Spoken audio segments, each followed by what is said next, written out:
आप देख रहे हैं अंतर्राष्ट्रीय न्यूज नेटवर्क। हम बनेंगे आपकी आवाज में आपके साथ सन्नौखा नहीं डालते एक नजर खबरों पर। 2019 में हम भाई बहनों में आपस में झगड़ा हो रहा था। झगड़े के लिए मैं दीवानी कलेक्ट्री गई। वहां मेरी मुलाकात जलालुद्दीन से हुई थी। कौन है जलालुद्दीन? एडवोकेट। मैंने जो भी घर की स्थिति थी सारी उनको बताई। उसने मुझे विश्वास में लिया और ये कहा कि हम तुम्हारी पूरी मदद करेंगे।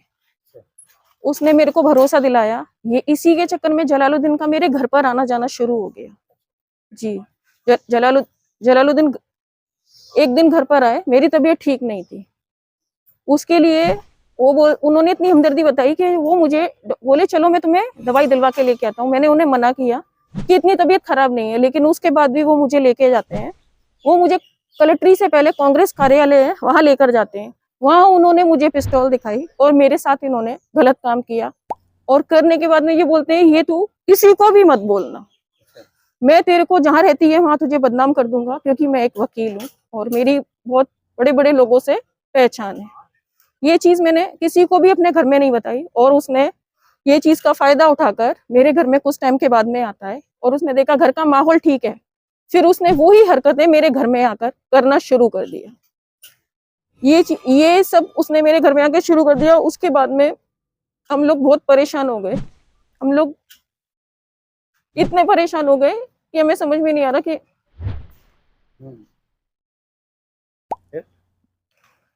हम लोग खुद ही अपने घर में इससे बचने के लिए अपने घर को लॉक रखते थे, बाहर से ताला लगा के रखते थे। ये जोर जोर से आता था, कुंडियां पीटता था। हमारे घर में ही आके इसने क्या किया, नमाजें पढ़ी, मुझे पढ़वाता था, बोलता था रोजे रखो, फिर मारता पीटता था। ये सब नहीं करते थे तो मारता पीटता था। अच्छा जी, इसने एक बार तो मेरी लड़की को भी मारा।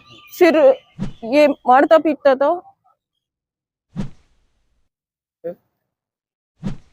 कब से कर रहा है ये ऐसी हरकत? जी, इसको कम से कम हो गए 2-3 साल। जी, माँ के मरने के बाद। जी, माँ के मरने के गलत काम करता था ये। बहुत गलत। ये सबसे ज्यादा मेरे पे कब हुआ, जब मेरी माँ खत्म हो गई। माँ खत्म हो जाने के बाद तो इसने पूरे घर में कब्जा जमा लिया, क्योंकि मेरे घर में सिर्फ मैं और मेरी बेटी रहते थे।